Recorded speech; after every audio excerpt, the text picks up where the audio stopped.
Fitiavagna ty zalahy adaladala, efa taogno maromaro zay fa olo igny agnatiny fôko tsy miala. Na fa misy olo iaragnan-tegna fa taminazy igny hafa, tsy mety mifafa, tsy avofafa.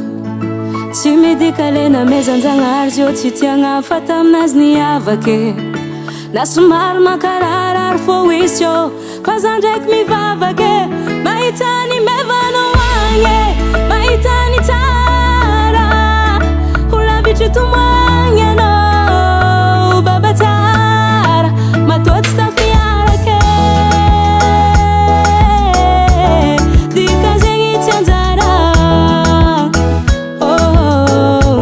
fiaragnatsika igny tapake.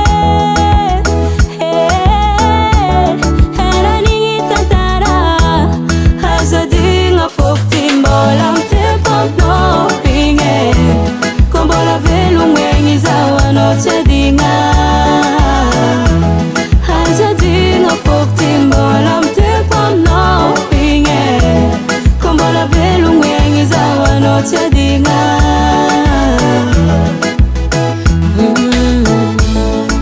Iaretako fona tsy taniko, iaretako na marary, anao efa nin'olo tsy afaka indramiko.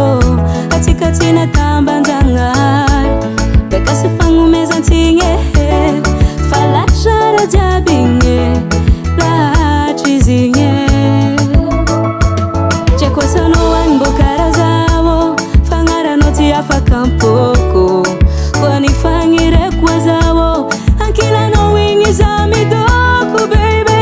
Agny anao zay, agny anao zay, agny anao zay, matoa tsy tafiarake. Dika zegny tsy anjara, fiaragnatsika igny tapake.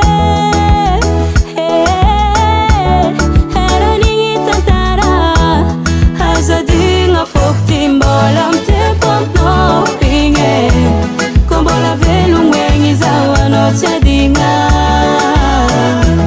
Azadigna fôko ty mbola mitepampo igny, ko mbola velogno egny zaho anao tsy adigna.